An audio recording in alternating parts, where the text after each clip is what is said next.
entre Europa Occidental y los países del Este. En todo caso, la previsión es que Europa poco a poco va afilando el tiro, va poniendo sobre la mesa instrumentos que son parte de la solución y no parte del problema, como podía ser al principio, que vimos incluso restricciones comerciales entre los países europeos en material sanitario. Y me voy a aventurar, porque para eso estamos, aunque me puedo equivocar, yo creo que el euro aguanta y sale de esta con un poco mejor construcción de su arquitectura institucional, aunque no tanto como nos gustaría. Ahora voy a desarrollar un poco más en qué. Y la Unión Europea, pues digamos, no va a ser capaz de ocupar eso que nos gustaría seguramente a todos, que es un espacio geopolítico en el mundo, porque desde el punto de vista internacional posiblemente esta pandemia va a ser un acelerador de tendencias globales. Y las tendencias globales serán el ensimismamiento estadounidense, la expansión china, las dificultades europeas para actuar con una sola voz y después otros elementos como el aumento de la desigualdad económica o digamos, el peso mayor de Asia y el declive relativo de Occidente, ¿no? Unido a distintos componentes del comercio y la globalización, en algunos casos de aceleración, pero pocos, posiblemente en el comercio de servicios y vinculados a las nuevas tecnologías, pero en la mayoría de los asuntos de recuperación, digamos, de algunas industrias estratégicas a nivel nacional y de, digamos, unos estados más grandes y unos mercados menos grandes. Ahora entraré un poco en detalle en qué quiero decir con esto. Y por último, mensaje principal de España.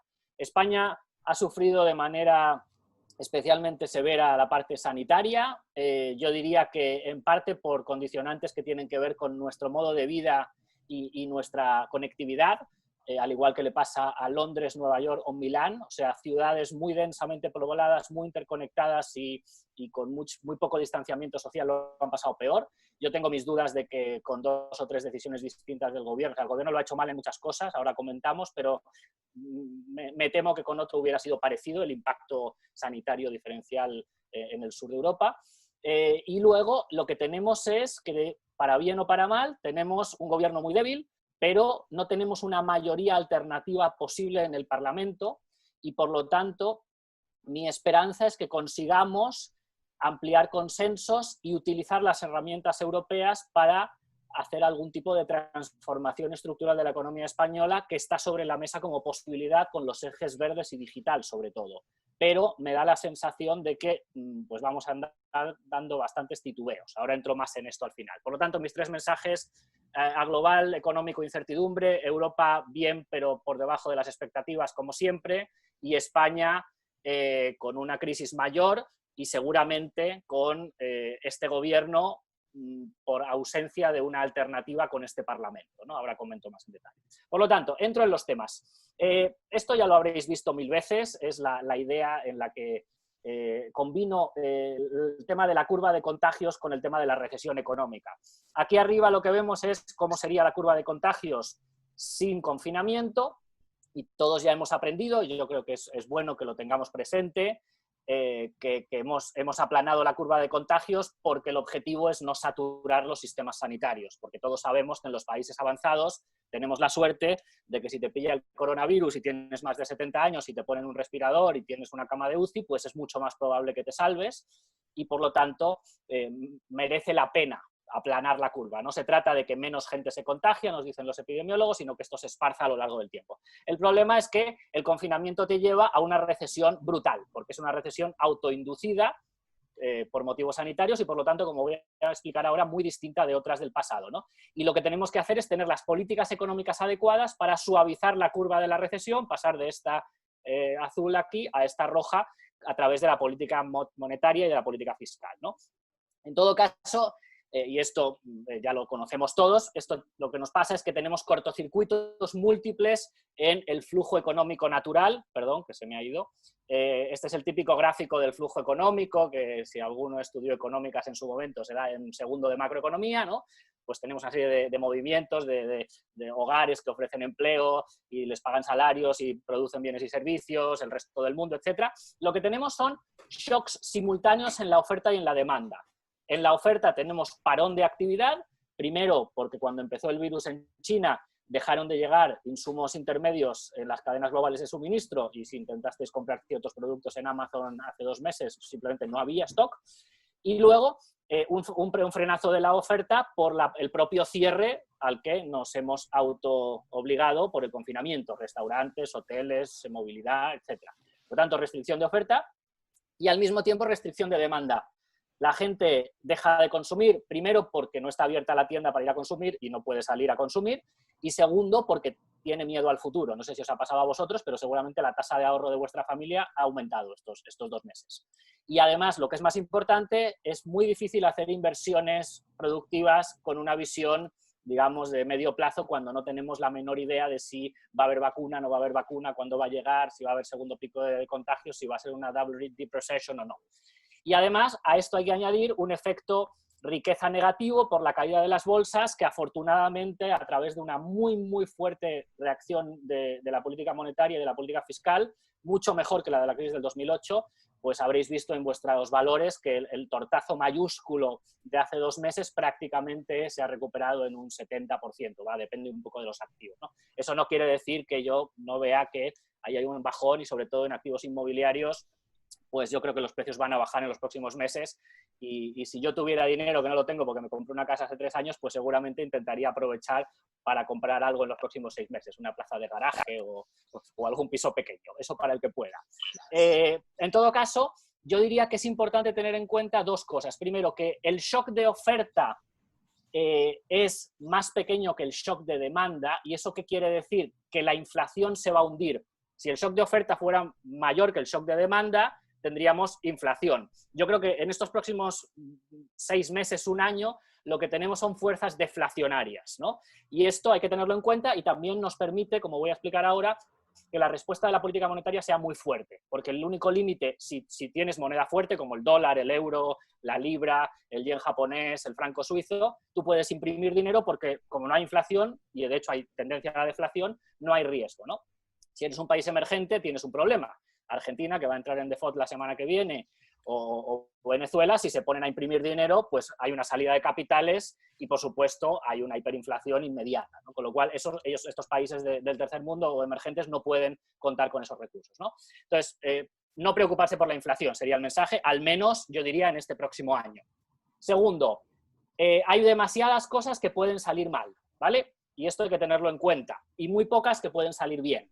Es decir, esta es una crisis de la economía real, no de la economía financiera. La crisis de 2008 era una crisis del sector financiero que, al hundirse, y como el sector financiero es el pulmón de la economía real, pues lo que supuso fue un frenazo y una recesión brutal. Aquí tenemos una recesión en la economía real que de momento no se ha contagiado al sistema financiero, y esperemos que no se contagie. Y además nos toca esta recesión en un momento en el que los balances bancarios estaban bastante saneados, y por lo tanto no debería ocurrir, pero existe el riesgo de que si hay muchas quiebras de empresas pequeñas, tengamos un efecto negativo sobre el sector financiero, si es que los avales o las inyecciones de liquidez no son suficientes, y luego que haya, y ahora hablaré de eso, una crisis de la deuda pública en los países del sur de Europa a futuro si no tenemos una solución europea en condiciones, ¿no? Pero estas son cosas que no tendrían por qué ocurrir, pero que si ocurrieran irían a mal, igual que un derrumbe de los precios del petróleo otra vez, que se hundieron mucho pero se han empezado a recuperar, una caída muy brusca. Pues sí, es verdad que un precio del petróleo barato para España es estupendo, pero si el precio del petróleo a $20 hace que todas las empresas de fracking de Estados Unidos, muy endeudadas, quiebren porque no son rentables a un precio del petróleo de $20, necesitan 50, pues eso puede tener un impacto financiero global, ¿no? Por lo tanto, ojo con las cosas que pueden salir a peor, ¿no? Como he dicho, esto nos lleva a una recesión inevitable y muy profunda, ¿vale? No sabemos muy bien si es en V, en U, en W, en L o en forma de Nike. Ahora mismo el consenso diría que es en forma de Nike, es decir, que la caída es muy profunda y la recuperación es más lenta. Lo que pasa es que esto va por barrios, ¿no? El shock es simétrico, nos afecta a todos por igual, pero las consecuencias dependen de la estructura productiva sobre la que pegue. Y en España o en Italia, pues tenemos más dependencia de sectores que hacen que el distanciamiento social y el cierre de fronteras pues sea más dañino, ¿no? Como digo, hay que tener cuidado con esto porque no sabemos muy bien. Por ejemplo, si hubiera un segundo pico descontrolado de contagios que nos obligara a volver a cerrar en octubre, pues a lo mejor teníamos una segunda caída. Esa sería la doble recesión en W. Si la recuperación fuera muy rápida, cosa que ya está casi descartado, sería en V. Si, por ejemplo, tuviéramos una crisis de deuda pública en el 2021 por el aumento de la deuda, que ahora voy a explicar que va a suceder en todos los países del mundo, podría ser una W con un retraso en la segunda parte de la caída, ¿no? Por lo tanto, ojo con esto y preparémonos, esperemos que sea lo mejor, pero preparémonos para los escenarios peores, ¿no?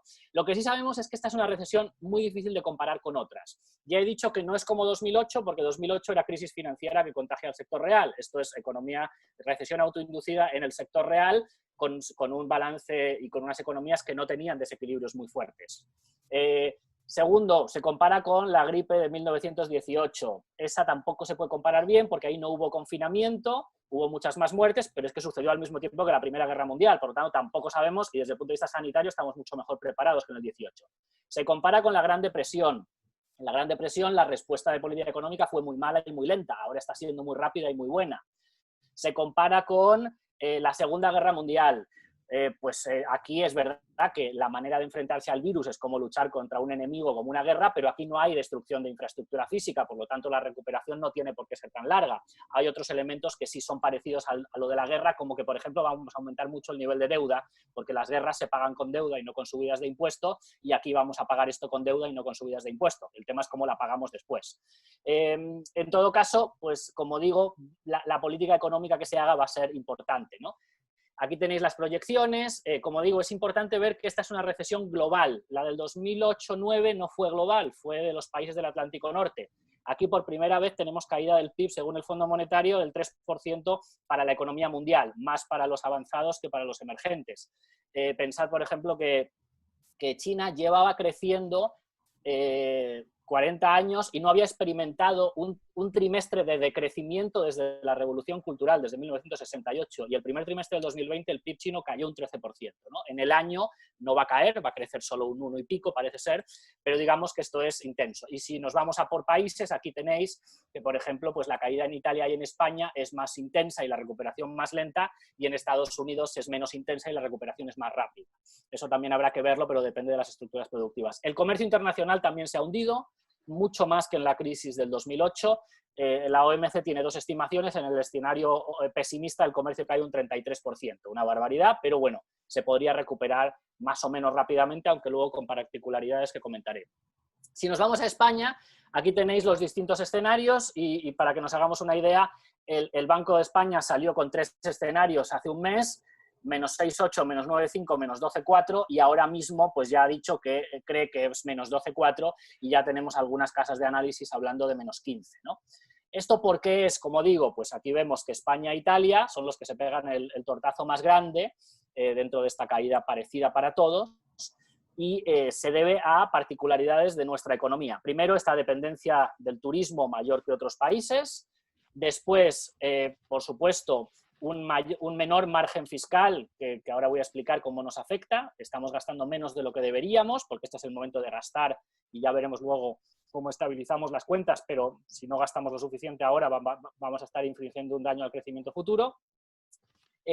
Nuestro modelo, digamos, social y económico nos hace que el distanciamiento social sea más complicado con nuestro sistema económico actual, y la tasa de temporalidad tan alta hace que nuestro mercado laboral destruya empleo rapidísimamente comparado con otros.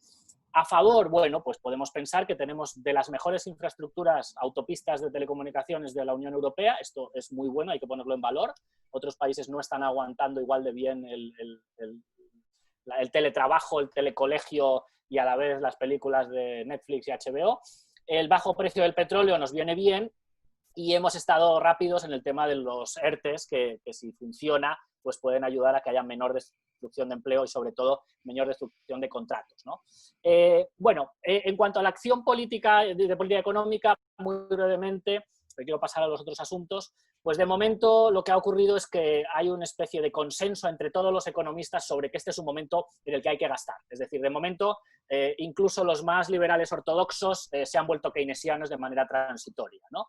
Kenneth Rogoff, uno de los más ortodoxos, el autor del papel aquel famoso de que la deuda por encima del 90% del PIB era peligrosa, ha dicho que esto es como si lucháramos contra una invasión extraterrestre a la que vamos a vencer, pero vamos a gastar un montón en vencer, y realmente pues esa es la única cosa que se puede hacer, punto, ¿no?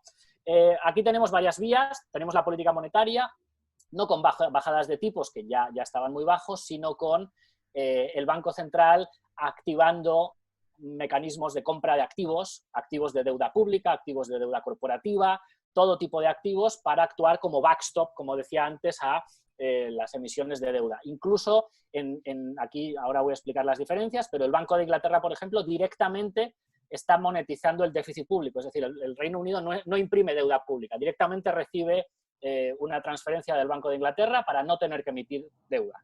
En Estados Unidos es compra de deuda pública en el mercado primario. En la eurozona, como no podemos hacer esto por los tratados, pues estamos viendo que el Banco Central está comprando deuda pública en el mercado secundario y ya ha anunciado que comprará todo lo que haga falta, ¿no?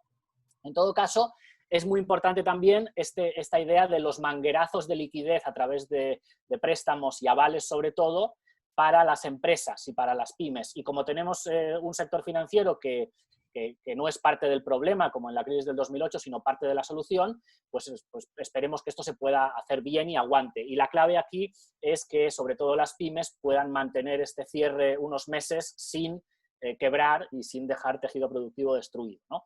En todo caso, el espacio fundamental para quienes tienen espacio, pero también para los que no lo tienen, ahora explicaré, pero son países ricos con un banco central que los respalda, es la política fiscal, tanto en gasto público, en equipamientos médicos y apoyo a las actividades económicas, como haciendo, digamos, de comprador de última instancia, como ha dicho, por ejemplo, Luis Garicano o Paul Krugman han hablado de poner la economía en un coma transitorio, de meterla en el congelador unos meses. La idea es que el Estado se cargue sobre sus espaldas un montón de gastos y que la gente y las empresas no los tengan que hacer. Por ejemplo, diferimiento de impuestos. Por ejemplo, apoyo de los sueldos públicos de la gente que está en un ERTE. Etcétera, etcétera. Por supuesto, avales, ¿no? Y por lo tanto, la idea es que la política económica a nivel nacional compense casi todos estos cortocircuitos que os ponía en el gráfico anterior. Esto es mucho más fácil de decir en teórico que de hacer en la práctica, ¿no? Como estamos viendo en el caso de las dificultades para los cobros de los ERTES y otras cuestiones. Y aquí el problema es que, aunque todo el mundo sabe que tiene que gastar, pues cuando tienes margen fiscal gastas más tranquilo que cuando no.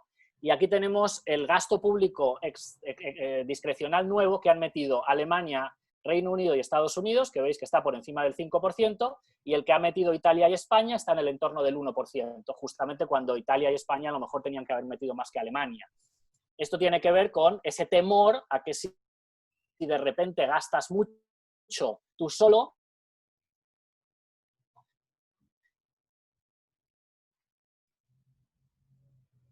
pues se ha cortado. Mañana alguien se despierte y diga, y como veis, Reino Unido, moneda propia, Alemania, margen fiscal, Estados Unidos, margen fiscal y Banco Central que hace lo que hace falta, no tienen inconveniente. Lo que sí sabemos es que nos vamos a salir de esta con un nivel de deuda pública muy alta. Esta es la deuda pública del Reino Unido sobre PIB a lo largo de la historia. Fijaros, después de la Segunda Guerra Mundial, Reino Unido sale con un 240 de deuda pública sobre PIB.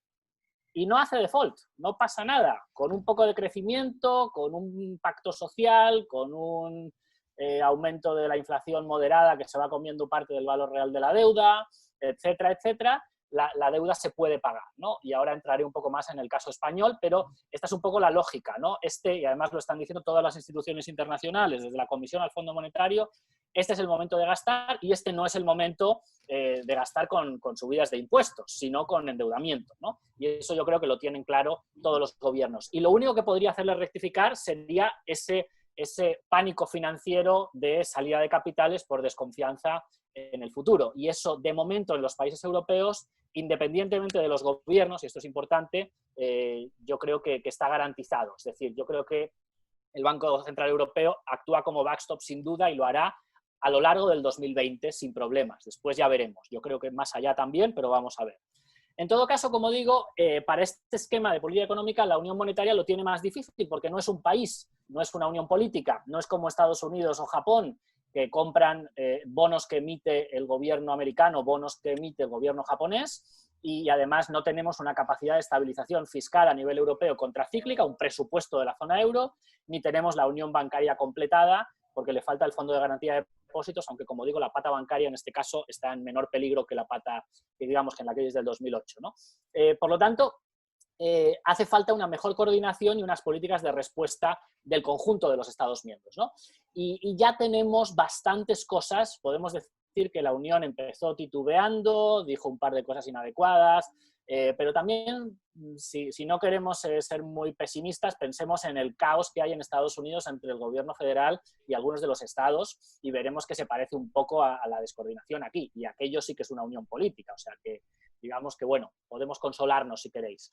El Banco Central Europeo ya ha dicho que ha activado un programa de compras nuevo de 750.000 millones de euros que incrementará, si fuera necesario, a lo largo de este año para comprar toda la deuda pública que haga falta y toda la deuda corporativa que considere necesario. Y como no hay riesgo de inflación, los países más preocupados por la inflación, Alemania, etcétera, están completamente on board con esto, ¿no?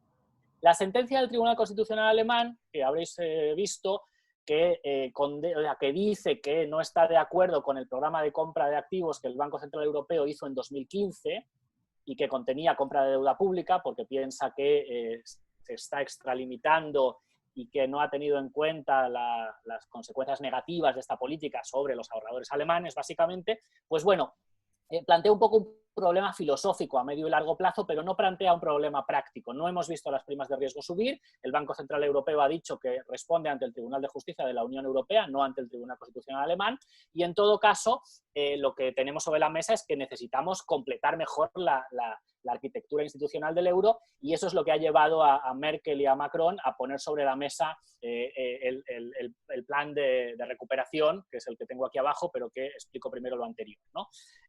Lo que vemos es que la Unión Europea ya ha acordado 4 cosas potentes, ¿no? Primero, lo del Banco Central Europeo. Segundo, una nueva línea del Fondo de Rescate, del MEDE, de 240.000 millones de euros, sin condicionalidad clara, que básicamente nadie quiere usar, ¿vale? Es decir, que nos recuerdan los rescates del 2009, 10, 11, 12, y aunque, bueno, pues es un dinero con condiciones económicas un poquito mejores, con tipos de interés más bajos que endeudarte en el mercado, pues a día de hoy España se endeuda en el mercado muy barato y no quiere, Italia menos, no está muy claro que, por un lado, el estigma de pedir este fondo de rescate mande una señal equivocada a los mercados de que estás peor de lo que estás, y por otro lado, que el MEDE es acreedor preferente, por lo tanto, el MEDE cobra primero que los acreedores privados en caso de impago, y por lo tanto, esto es complicado porque a lo mejor inversores internacionales, si tú pides el MEDE, pueden confiar menos en ti.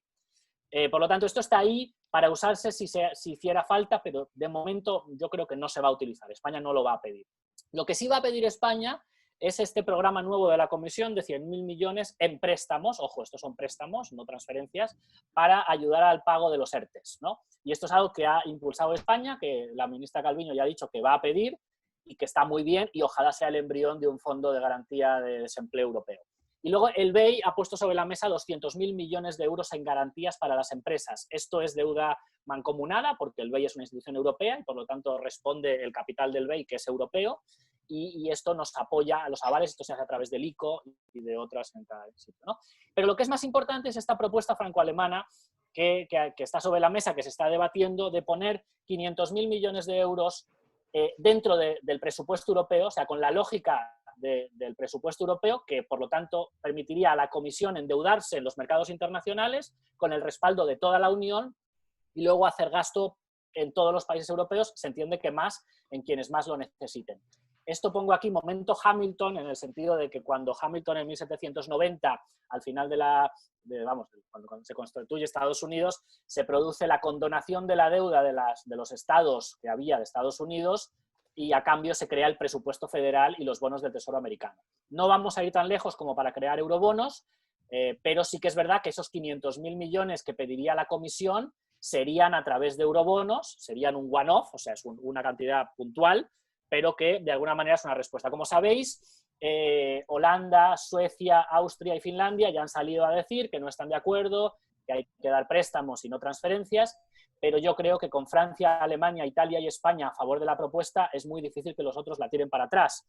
En todo caso, a lo mejor en vez de 500.000 millones son 450.000, o a lo mejor Holanda lo que pide es no hacer una reforma fiscal para que sus bases fiscales no sirvan para que las empresas se ubiquen allí y no paguen impuestos, que es algo que deberíamos conseguir que no hicieran.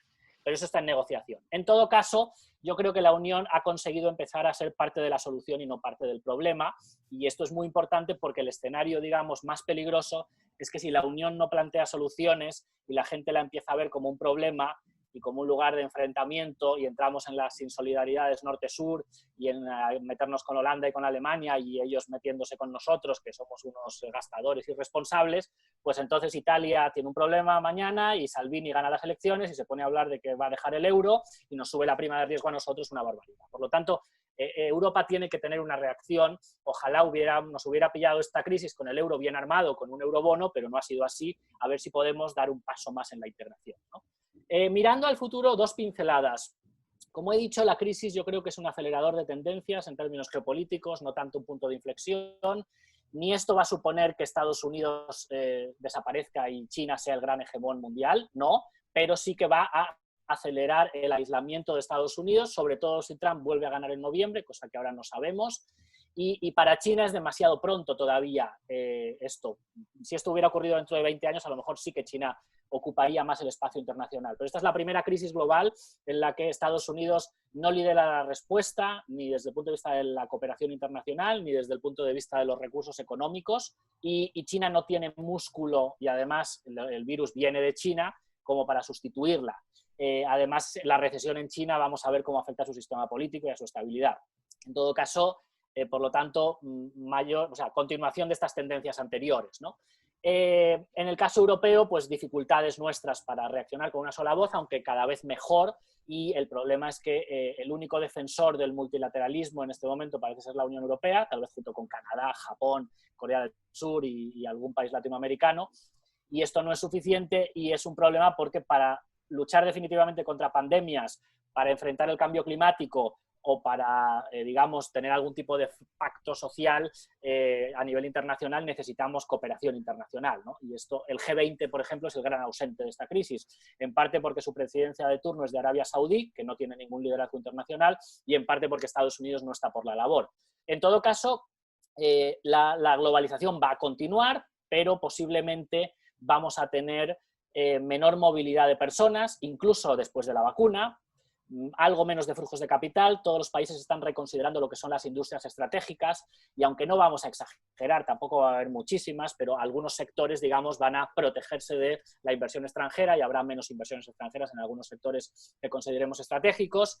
Puede ser que digamos, repensemos el tema este de los campeones nacionales, que en Europa deberían ser campeones europeos. El Fondo de Recuperación debería operar aquí, sobre todo en la pata digital. Y vamos a ver un Estado más grande. Los ciudadanos le van a pedir al Estado más seguridad sanitaria y más seguridad económica, ¿no? Más soberanismo y menos globalismo, algo que yo creo que es mala noticia en muchos sentidos, pero yo creo que vamos hacia ahí. Estados con más regulación, más impuestos, ahora hablo más de esto a futuro para poder mandar un mensaje de sostenibilidad de la deuda, sin grandes locuras, pero sí más impuestos.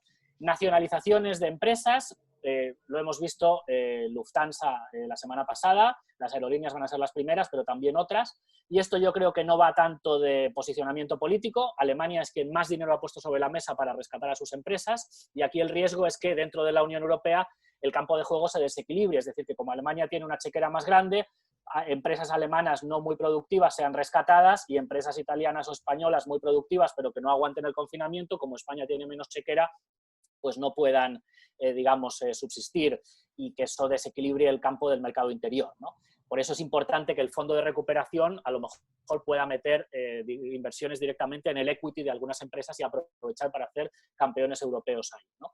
Y reconsideración de reservas estratégicas. Por ejemplo, ahora mismo tenemos reservas estratégicas de petróleo porque nos acordamos de los años 70 y eso cuesta un dineral, pero consideramos que hay que hacerlo. No es muy eficiente, pero es muy efectivo. Pues a lo mejor vamos a hacer lo mismo con material sanitario. Por ejemplo, no sé si sabéis que no hay ni un solo gramo de paracetamol que se produzca en la Unión Europea. A lo mejor hay que repensar eso. Las mascarillas, la dependencia de China. Las cadenas globales de suministro yo creo que se van a volver más cortas, más cercanas a nosotros y además con más proveedores para evitar tener todos los huevos en la misma cesta, ¿no? En todo caso, la rivalidad entre China y Estados Unidos yo creo que va a continuar, se va a acrecentar, y aunque hemos tenido un parón de la guerra comercial, ya estamos teniendo nuevos enfrentamientos y Trump, digamos, que usa esto como arma electoral. Aunque ganaran los demócratas, yo creo que la relación con China no mejoraría mucho. Es posible que la relación China-Estados Unidos esté en su peor momento desde que en 1971 Nixon va a China y se reinicia la relación bilateral. Lo que me preocupa a mí más, en términos más generales, es que la crisis sanitaria dé lugar a una crisis económica y esta dé lugar a una crisis social, como pasó con la recesión del 9-10, que luego dio lugar a una crisis política y social, y que esto genere conflictividad. Esto en los países en desarrollo es más posible y yo creo que en Europa necesitamos redefinir un poco el contrato social y eso es algo que podría ocurrir, es decir, que nos pongamos, digamos, a remar en la misma dirección. Esto en muchos países europeos lo estamos viendo, en España no lo estamos viendo y es desafortunado, ¿no? Que el centro ocupe más espacio y los extremos no, porque sería importante redefinir estos contratos, estos pactos, tanto a nivel nacional como en términos internacionales. Me voy al tema español, que me he entretenido demasiado con lo internacional.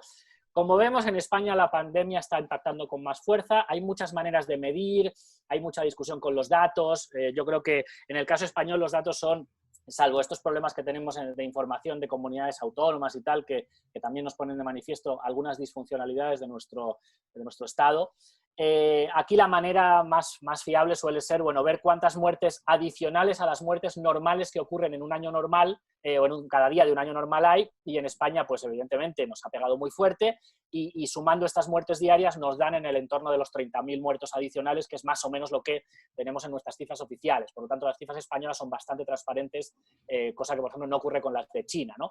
Como ya he dicho, esto tiene sobre todo que ver con población envejecida, ciudades muy pobladas y con mucha interacción. Como digo, Madrid, Barcelona, Milán, Londres, Nueva York son de las ciudades más afectadas y comparten esta idea, mientras que los nórdicos tienen menos interacción social, viven menos apelotonados, van menos a espectáculos, a restaurantes. Luego, en España la gente está muy conectada y viaja mucho con otras zonas donde había mucho contagio.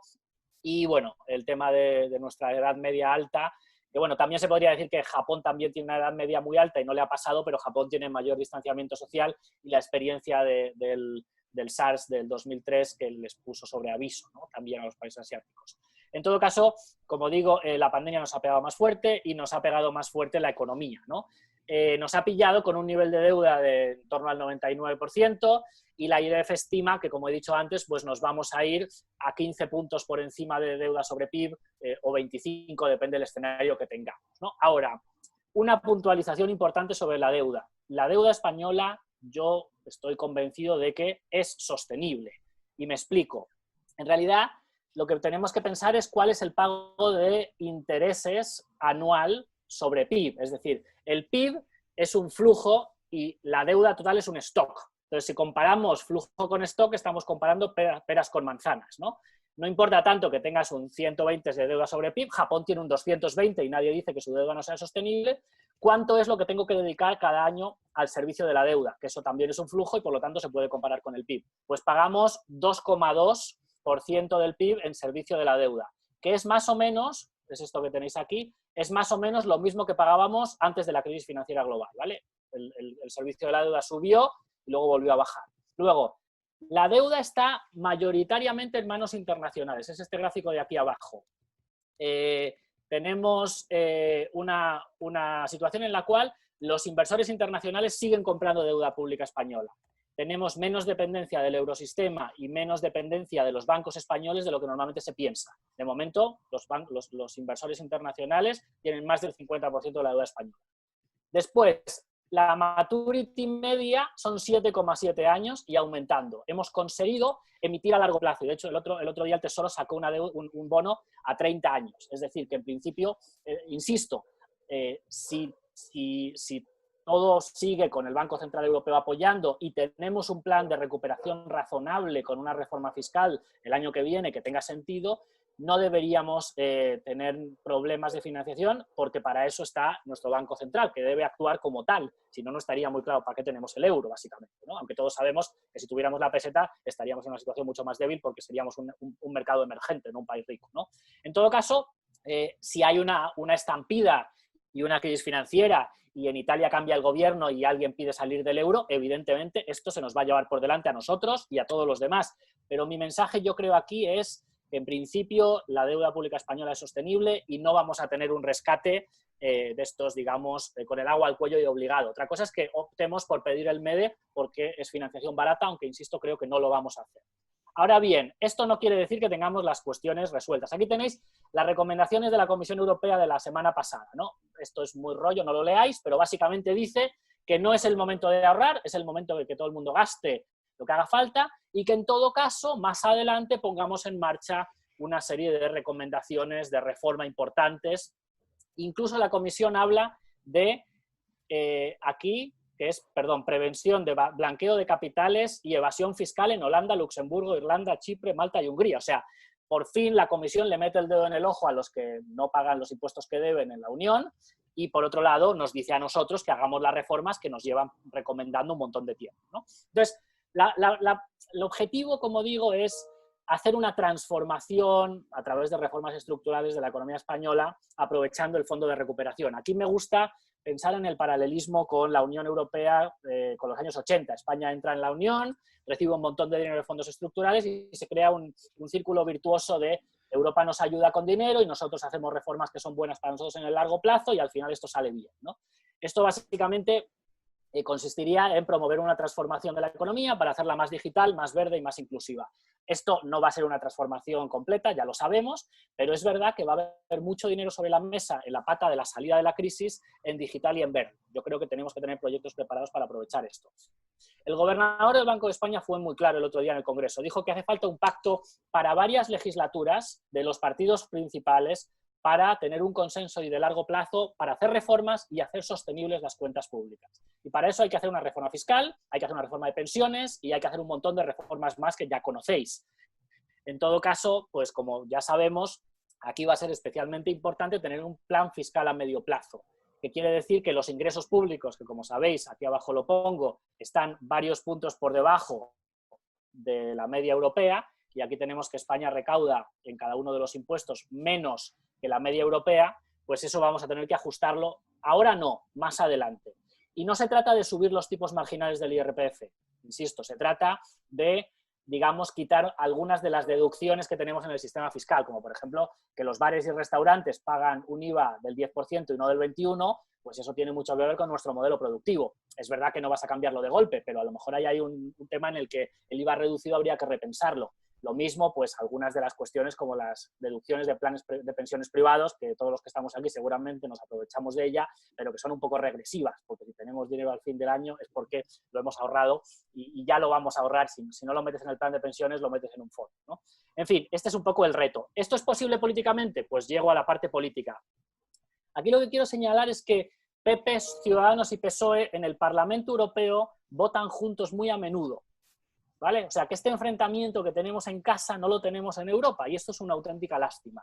A nivel de polarización política interna, efectivamente España es de los países más polarizados, ¿no? Hemos visto que en Alemania y en otros sitios la gente, digamos, que se aglutina en torno al centro, en torno a Merkel, la otra gente, pues aquí no estamos teniendo esto, ¿no? Tenemos un vaciado del centro y tenemos que resolverlo nosotros. Un tema que me han preguntado varias veces es, ¿puede venir la Unión Europea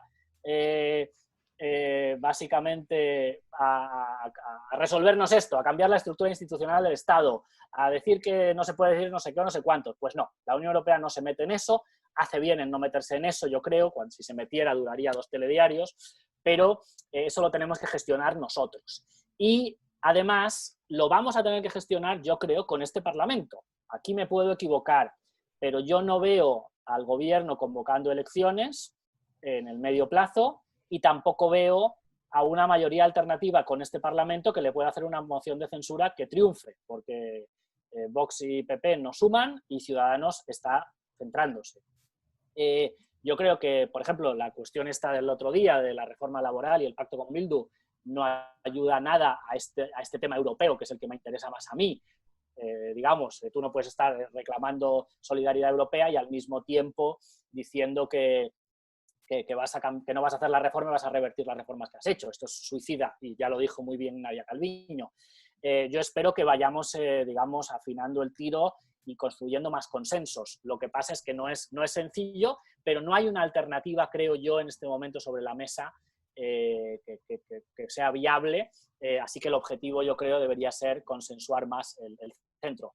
Me hubiera encantado que esto nos pillara con un gobierno de mayoría absoluta, Ciudadanos, PSOE, que era el viable antes de repetir las elecciones. No lo tenemos, pues, en fin, pensemos a la próxima cómo nos gestionarlo, porque si tuviéramos un Ciudadanos PSOE, el PP sí que se sumaría sin mayor problema a determinados temas de consenso, me parece a mí. Y sin embargo ahora esto lo vuelve más complicado. En definitiva, termino, que me he extendido demasiado. La situación muy incierta y compleja, estamos todavía en la niebla de la incertidumbre macro. Las medidas de aislamiento son esenciales, pero si se intensifican, el impacto económico es mayor y digamos, es el dilema imposible, aunque también es verdad que si la gente no se siente segura no va a consumir y no va a invertir, o sea que lo sanitario tiene que ser prioritario. España está sufriendo más que otros países por nuestro modelo productivo, nuestra forma de vida.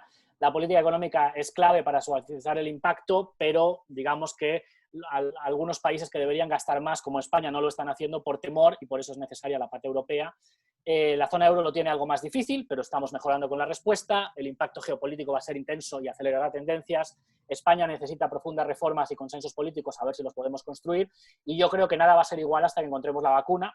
El otro día, o sea, ayer salí un momento a una tienda grande y aquella experiencia de consumo fue completamente distópica y yo creo que hasta que no tengamos vacuna hay que empezar a pensar que eso va a ser así y algunas cosas puede que cambien para bien, pero no seamos especialmente optimistas en el corto plazo.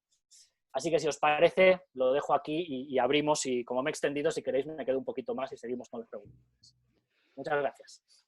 Pues Federico, muchísimas gracias a ti. La verdad que es un gusto escucharte y no hay problema que te hayas extendido porque, digamos, tu storytelling ha sido bastante alineado a lo que estábamos esperando. Mira, voy a hacer algunas preguntas que te han hecho. Voy a empezar por una de Eduardo Zamácola, ¿ok? Y básicamente él te vio haciendo una presentación a finales de abril en los Jueves de Moda, ¿ok? Y el contexto macro, digamos, internacional y España es muy similar, ¿no? Sin embargo, lo que él dice es que en este mes nuestro gobierno no hace más que pegar palos, ¿ok? Y crear o generar desconfianza y penalizando a las empresas. Entonces la pregunta es, ¿ha cambiado su criterio o tu criterio en cuanto a nuestra recuperación? ¿Ok? Se habla que es casi mejor un rescate de la Unión Europea que dejar la recuperación en manos de este gobierno. ¿Qué opinas ante este tema? Y lo último es básicamente, ¿qué mecanismos factibles existen para inyectar liquidez en los mercados sin que tengan que endeudarse más las empresas? No sé si son muchas preguntas al mismo tiempo y vamos... Vamos a ver si... A ver, yo es un poco, adelantándome un poco a esta pregunta, es un poco lo que intentaba explicar. A ver, yo creo que el gobierno ha tenido una gran metedura de pata que tiene mucho que ver con el tema de las elecciones en el País Vasco, me parece, y esto es realmente triste. Y además habría que requerirle al País Vasco algo más de solidaridad dentro de España, yo creo también es un punto importante. Pero básicamente yo creo que la dinámica de la recuperación no se ve muy afectada por esto, sinceramente. Creo que en este momento, además, todavía estamos en el punto de caída, empezando a subir, y esto, bueno, como no va, yo creo que esto no va a tumbar el gobierno, no va a generar una crisis de gobierno, y vamos a seguir con ello. Insisto, yo creo que el gobierno no va a pedir el MEDE. Aquí hay dos preguntas. Si yo creo que debería pedirlo y si creo que lo va a pedir. Yo creo que no lo va a pedir, porque el coste de endeudarse de manera autónoma es muy bajo, el ahorro es muy pequeño y el estigma existe. Y que solo lo pedirá si lo piden al mismo tiempo 3 o 4 países más, ¿no? Si lo piden Italia y Francia y tal, pues entonces ya no hay estigma porque ya vas con los demás y habría que negociar, en todo caso, que no fuera acreedor preferente, cosa que se hizo en el rescate de 2012, pero que si no se negocia sí que lo es. Entonces me parece que tenemos que lidiar con ello. Y luego, otra cosa que veo también en alguna otra pregunta que viene más atrás, en la de... María. En la de Carlos, ¿no? ¿Hay alguna posibilidad de que Europa nos presione políticamente forzando pactos de Estado, excluyendo a Podemos? Esto no lo hace la Unión Europea. A ver si vemos... Es decir, la Unión Europea, pensad que para la gente de Hungría es muy de izquierdas y para la gente de otros sitios es muy de derechas. O sea que la Unión Europea lo único que te dice es, si a corto plazo no te voy a decir que ajustes las cuentas públicas, pero ponme sobre la mesa un plan de equilibrio presupuestario, que no es necesariamente que hagas recortes, sino que tus ingresos y tus gastos estén cuadrados estructuralmente. Por ejemplo, la Unión Europea en sus recomendaciones recomendaba la renta básica esta que hemos aprobado. De hecho, la lleva recomendando desde hace 3 años. ¿Por qué? Porque en España hay más pobreza extrema que en otros países y más desigualdad que en otros países. Lo que pasa es que no es momento de hacerla permanente si no explicas cómo la vas a pagar, ¿no? Pero muchos países europeos la tienen, ¿no? Por lo tanto, lo que la Unión Europea te va a decir es, yo te pongo este caramelito de fondos y los puedes aprovechar si planteas un paquete de reformas estructurales, que están completamente diagnosticadas. Si a alguien le apetece, el último libro de Rafa Domènech y Javier Andrés sobre reformas en España más o menos te sintetiza lo que hace falta, ¿no? Que además muchos lo sabemos. Pero la Unión Europea no se mete con estructura política institucional y no se mete con coaliciones de gobierno, porque digamos que para la Unión Europea es mucho más dañino lo que está haciendo Polonia o Hungría, que es saltarse el Estado de Derecho, que lo que puede hacer el gobierno español, nos guste o no nos guste. Por lo tanto, hay que operar dentro de esos parámetros, ¿no? E insisto, si hubiera una mayoría alternativa, pues esto tendría sentido, pero aquí a lo que podemos aspirar, digo yo, creo yo, es a que el posicionamiento de Nadia Calviño en el gobierno sea más fuerte y que, digamos, se domestiquen las salidas de tono de Podemos, como le ha pasado a Syriza en Grecia, y que luego, pues bueno, una vez que salgamos del estado de alarma, no estemos mercadeando con 3 votos de Bildu por algo que no veo que sea tan importante. Y a mí me parecería muy importante también, aunque entiendo las dificultades, que el PP reapareciera. El PP es el partido principal de la oposición y no está en ningún sitio. Ciudadanos está entrando y saliendo a las posibles apoyos de estado de alarma y Vox está en el otro extremo, ¿no? Pero tenemos ahí a 100 y pico escaños que son complicados. Por lo tanto, yo creo que tenemos que operar dentro de estos márgenes, ¿no? Mecanismos factibles para inyectar liquidez en los mercados. A ver, el BCE va a comprar todo, va a comprar deuda corporativa y deuda pública. Luego tenemos avales para las empresas, que quiere decir que las empresas tienen un aval por el cual se pueden, vamos, si el BEI y las instituciones europeas avalan a que los bancos les extiendan líneas de crédito a tipo de interés prácticamente cero, no es cero, pero bueno, a tipo de interés bajo, para que puedan persistir, ¿no? Los mecanismos están sobre la mesa, yo creo. Otra cosa es que si una empresa no es viable en un restaurante abriendo al 50% durante 3 meses, pues bueno, la pérdida se la va a comer el BEI o el Estado, no se la va a comer el banco, pero ese mecanismo de extensión del crédito está sobre la mesa. Otra cosa es que, como digo, la implementación micro a veces es más difícil que la macro para poder hacerlo, ¿no? Hay una pregunta de María, ¿ok? Sí, exacto, estaba leyéndola aquí, Sí. justo. ¿Crees que tiene sentido tener cierto miedo al actual gobierno? ¿Quiere sacar a España? A que el actual gobierno quiera sacar a España de Europa cuando toque hacer los deberes con Europa, cuando nos ayuden, rescaten. No, yo creo que en España el único partido antieuropeísta es Vox. Es decir, los de Podemos quieren una Europa social y quieren mayores transferencias, pero no son, creo yo, nacionalistas soberanistas anti-integración. Vox está empezando a tener un discurso que se parece al de Le Pen y al de Salvini, no del todo, porque las élites económicas españolas no son antieuropeístas, y como sabéis, Vox es un conjunto de votantes de élites económicas tradicionalmente del PP que les parece que se han enfadado y que se han ido hacia Vox, pero también, digamos, Vox es el partido del cabreo ahora mismo, como lo era Podemos en el 2015, pero yo no creo que tengamos ningún riesgo de salir de la Unión Europea. Pero vamos, de hecho es que creo que no lo tiene ni tampoco Italia, porque todo el mundo entiende que la Unión Europea es como un matrimonio infeliz con un coste de divorcio imposible, ¿vale? O sea, la Unión Europea no, el euro. Es decir, te puede no gustar algunas cosas, puedes tener cabreos, te vas a enfadar con el holandés, pero todo el mundo sabe que fuera hace mucho más frío y que no te vas a ir, porque no es creíble. Y de hecho, lo que siempre han tenido claro los alemanes cuando se ponían, digamos, con el rescate griego, lo que ha pasado con la negociación del Brexit es yo no voy a ceder porque tú no te vas a ir. Y en el caso del Reino Unido se han ido de la Unión, pero yo no voy a ceder de darte acceso al mercado interior a cambio de nada. Si tú lo quieres, tienes que darme tu acceso a movilidad de personas, te mantienes en el mercado interior, y si no, ahí está la puerta. El Reino Unido se puede permitir tomar la puerta, de hecho creo que existe el riesgo de que el Reino Unido se vaya sin acuerdo. Sabéis que tenemos en la negociación que termina el 31 de diciembre del periodo transitorio, porque como el impacto del coronavirus es tan intenso, pues seguramente a Boris Johnson le puede interesar confundirlo con el impacto del Brexit, ¿no? En todo caso, insisto, el actual conflicto Calviño-Iglesias, no conozco los entresijos, creo que la reacción rápida de Calviño del otro día de no vamos a cambiar la reforma laboral, esto es una tontería, ha sido reconocida rápido. La interlocución con Bruselas yo creo que es buena, porque Calviño no va con un mensaje de confrontación a Europa como iba Varoufakis o como iba Salvini, sino cooperativo.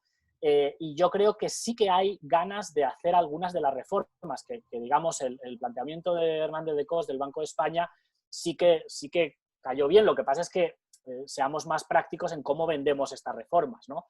Pero vamos, yo creo que no vamos a tener un cambio ahí, y veo que Calviño, al salir rápidamente, sí que se ha visto algo fortalecida, aunque me temo que vamos a tener que convivir con ciertos titubeos de este tipo, que espero que cuando acabe el estado de alarma y pasen las elecciones vascas sean menos intensos, ¿no?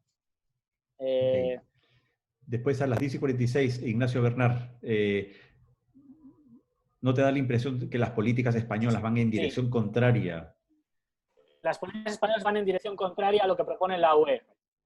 Sí, bueno, yo no estaría... a ver, este dislate de la reforma laboral sí, pero es que eso no lo vamos a hacer, creo yo. En lo demás, nosotros, si acaso, como he dicho, creo que nos estamos quedando cortos en gasto público, en este momento.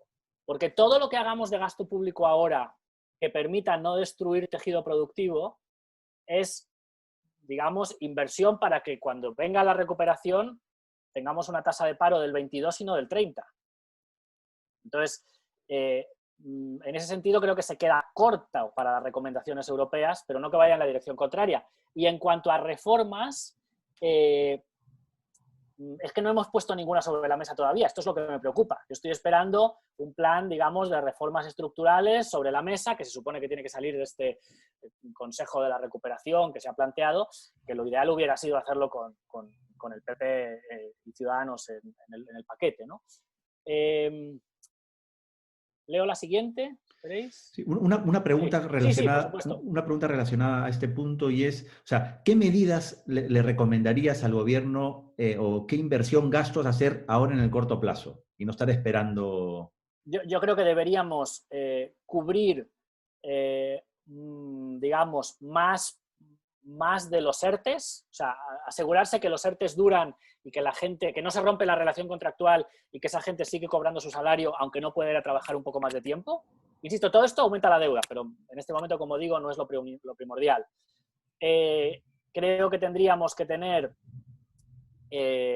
un plan es decir, poner sobre la mesa una reforma fiscal y un montón de proyectos que aprovechen esa financiación europea cuando venga. Nos ha pasado muchas veces en el pasado que reivindicamos que haya más dinero europeo y luego no tenemos suficientes proyectos en que gastarlo, ¿no? O sea, un pipeline de proyectos, aquí está listo y esto es lo que vamos a financiar cuando vengan los fondos europeos.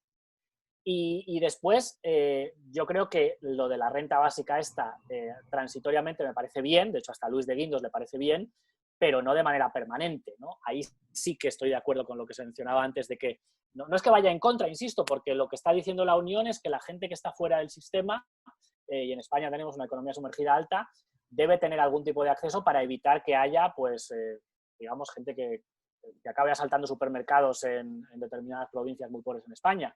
Pero necesitamos, digamos, este plan, a ver, diríamos, ejes de reformas en cuanto a mercado laboral, reforma de pensiones, reforma fiscal, reforma de la educación, reforma de la financiación autonómica, repensando algunos elementos de la solidaridad que tiene el País Vasco y Navarra con los demás, creo yo. Esto políticamente no es viable mientras el PNV sea la llave de los gobiernos, esto ya lo sabemos.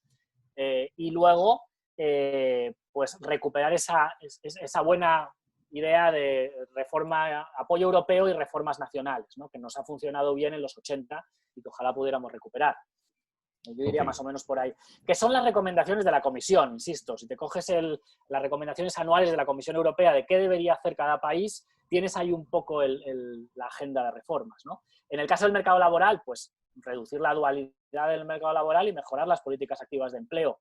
Esas son las dos patas que nos faltan, ¿no? La que resolvimos mejor con la reforma del 2012 fue la de poder descolgarte de los contratos a nivel, digamos, de sector, y la de la ultraactividad, la flexibilización de ciertas figuras de despido, ¿no? Okay. Pero creo que esa sería un poco la agenda, ¿no? Ok. Y sí. Yo creo que sí, la de Carlos H. Goría, algo la comentaste, ¿no? De que si hay alguna posibilidad que Europa presione a España a nivel político, ¿no? Forzando pactos sí. de Estado. Yo ahí yo creo que no debemos confundir deseos con realidad. O sea, Europa no hace eso. Otra cosa es que a mí me gustaría que tuviéramos otro gobierno, sí. Pero Europa no va a hacer eso, ¿no? Se habla mucho de 2020 y poco de 2021. ¿Cuál es la opinión sobre el caso base de PIB y crecimiento? Más allá de Nike, ¿cuáles son los rangos de números? Pues esto es lo que comentaba, que es realmente muy difícil. Y sinceramente, yo he estado hablando bastante con gente que hace modelización macro de, vamos, BBVA, la IREF, etcétera. Y lo que te dicen es que han tenido que parar porque el modelo de estimación de crecimiento no te vale porque hay demasiadas de las variables básicas que no son utilizables, ¿no? Por ejemplo, AIREF ha suspendido el cálculo de lo que llaman el MIPRED, que es el modelo, digamos, de estimación de PIB en tiempo real con datos, microdatos que te van llegando de afiliación a la seguridad social, etcétera, porque se les ha roto la serie, porque claro, un descalabro de este nivel, digamos que no sabes dónde estás basado. ¿Qué me parece a mí que es muy razonable? Que en el momento en el que tengamos una vacuna y la gente que sabe de esto dice que es pensable que esto podría estar para dentro de un año, pues ahí sí que tengamos una remontada fuerte. Antes la remontada va a ser muy desigual, porque la movilidad va a ser complicada, porque la gente va a tener miedo en la parte turística, porque es muy posible que el turismo este verano sea más de nacionales, en todo caso, que de internacionales. Por lo tanto, yo creo que en 2021 el PIB será positivo y crecerá, pero será mucho menos el rebote que la caída. Pero creo que no es razonable dar estimaciones a día de hoy sobre 2021, porque es que no tenemos mucha idea de cómo va a evolucionar la parte del virus, ¿no? Ok. Pelayo García Miñaur. Sí, ¿cómo puede cuadrar cuentas España en futuros presupuestos en estas circunstancias? Vale. Bueno, yo creo que vamos a seguir con el presupuesto de Montoro un par de años más, lo cual es un desastre, pero creo que es así. Es decir, si recordáis, las elecciones anteriores, bueno, las de hace 2 fueron porque no se aprobó el presupuesto. Yo no veo ahora convocándose elecciones porque no se aprobó el presupuesto. Creo que se extenderá el presupuesto. Las cuentas se pueden cuadrar. Yo creo que nosotros lo que hemos visto es que tenemos un déficit estructural en las cuentas públicas. Es decir, que más o menos cuando todo va muy bien, ¿no? De 2015 a 2019 todo fue muy bien, crecimos al 3% y aún así manteníamos déficit que no conseguía bajar del 2,5%, ¿no? Del 3%. Entonces tenemos que subir impuestos o bajar gastos. Una de las dos. Y los gastos más preocupantes, creo yo, tienen que ver con que la reforma de pensiones se ha eliminado y una cosa son los gastos one-off y otra los gastos estructurales, y las pensiones son estructural, porque cada año va a haber más gente cobrando pensiones más altas porque entran en el mercado, digamos, la gente que se jubila ahora tiene pensiones más altas que la gente que se jubilaba hace 20 años. Si las indexamos al IPC, pues aunque el IPC ahora, como he dicho, este año y el que viene no va a ser alto, pero no es una buena solución. Yo creo que tenemos que hacer una reforma de pensiones importantes porque es uno de los componentes fundamentales del gasto estructural, y aparte de eso, pues tenemos que revisar un poco algunos de los elementos fiscales. Creo que a nivel europeo va a haber un empujón a la fiscalidad de las grandes tecnológicas, y esto va a tener que ver con la soberanía tecnológica europea en relación a Estados Unidos y en relación a China. Creo que Europa se quiere, digamos, desenganchar un poco de la dependencia tecnológica de Estados Unidos y no caer en la China. y ahí, por lo tanto, creo que puede haber ingresos fiscales adicionales de la pata de las grandes empresas digitales. Algo de fiscalidad verde yo creo que va a haber a futuro, más, y además a nivel europeo.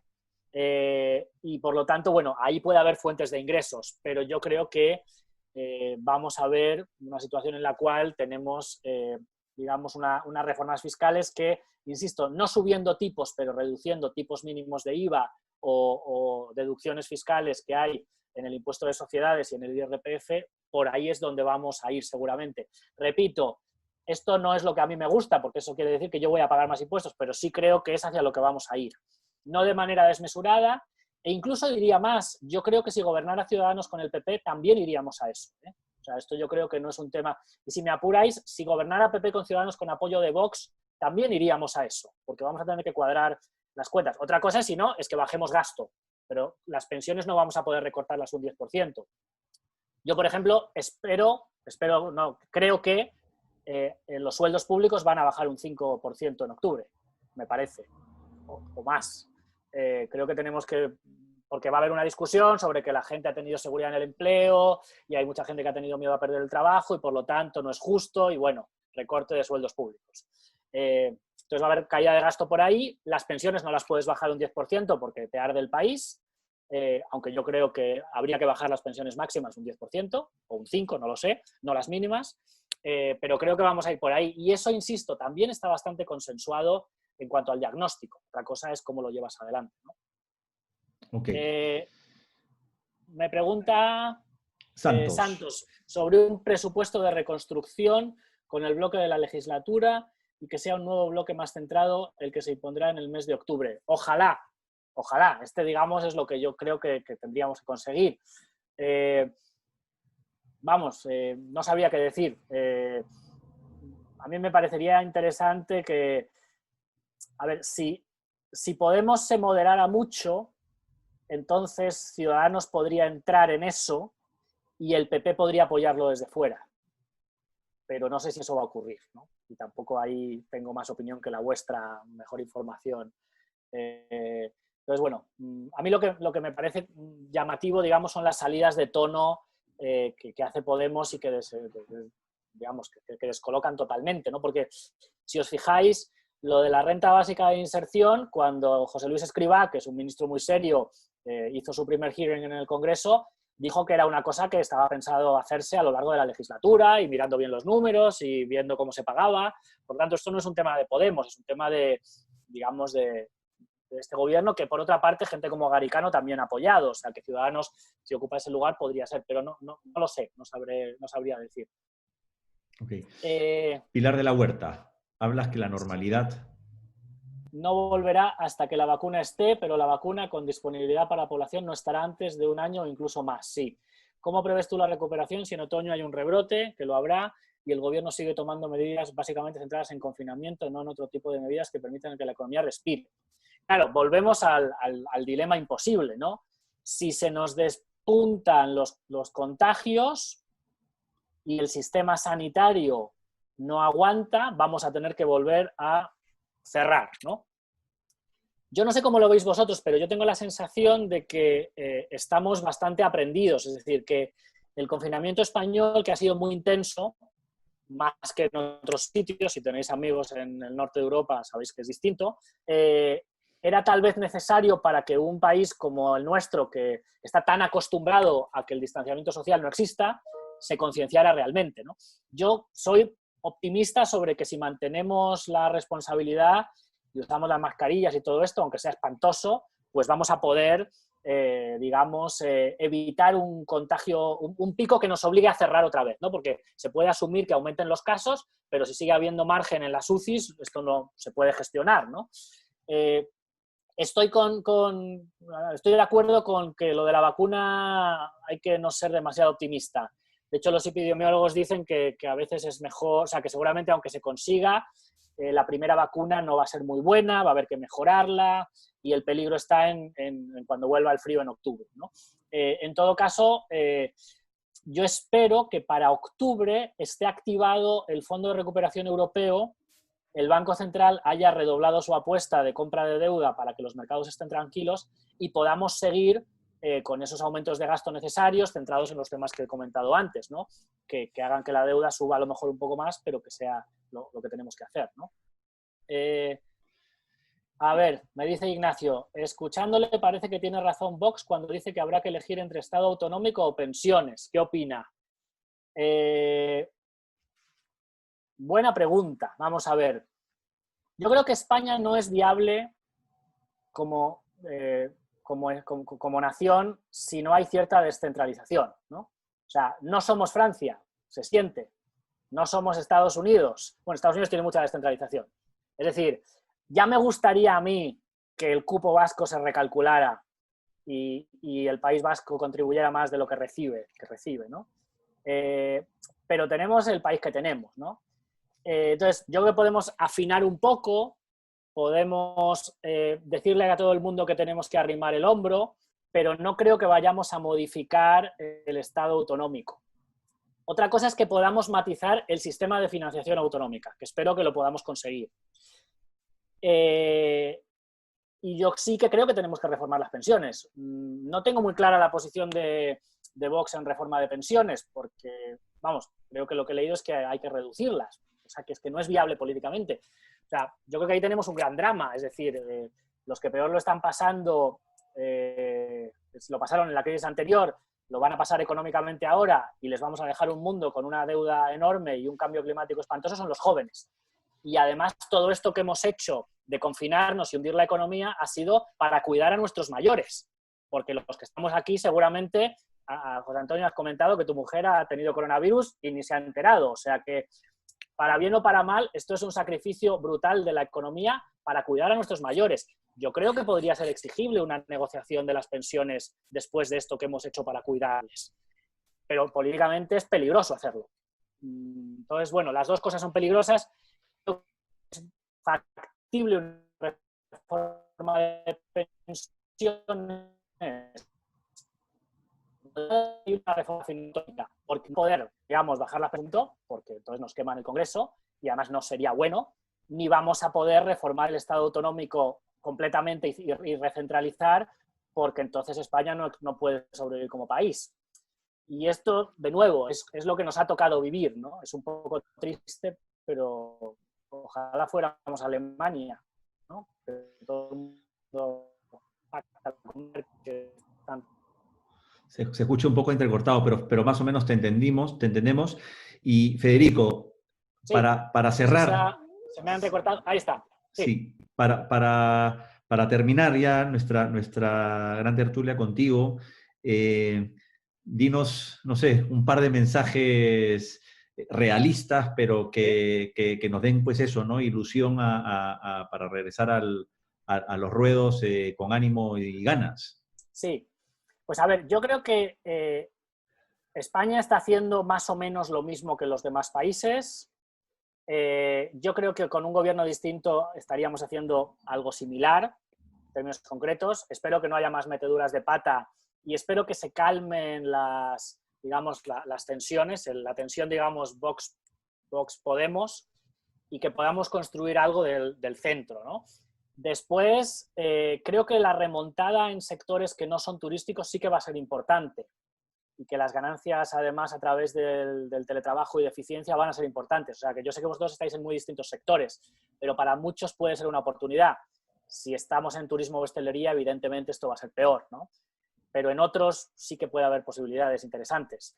Y luego, por ver un poco de optimismo, creo que esto nos va a permitir dar un par de pasos adelante en la integración europea, que la necesitamos, y a lo mejor, si somos capaces, reconstruir un poco del contrato social que teníamos un poco roto a nivel nacional o internacional con la cooperación internacional. Pero eso, pues lamentablemente, es más difícil con la polarización política y el gobierno actual que tenemos, es verdad.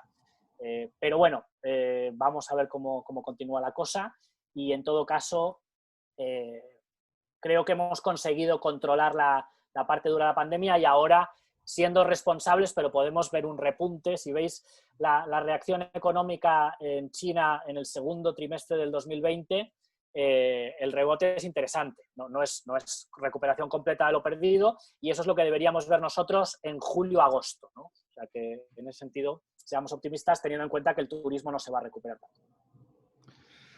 Bueno, pues nada, Federico, muchísimas gracias. Gracias a todos por vuestra presencia, interés en las preguntas y, bueno, pues mantengamos el contacto.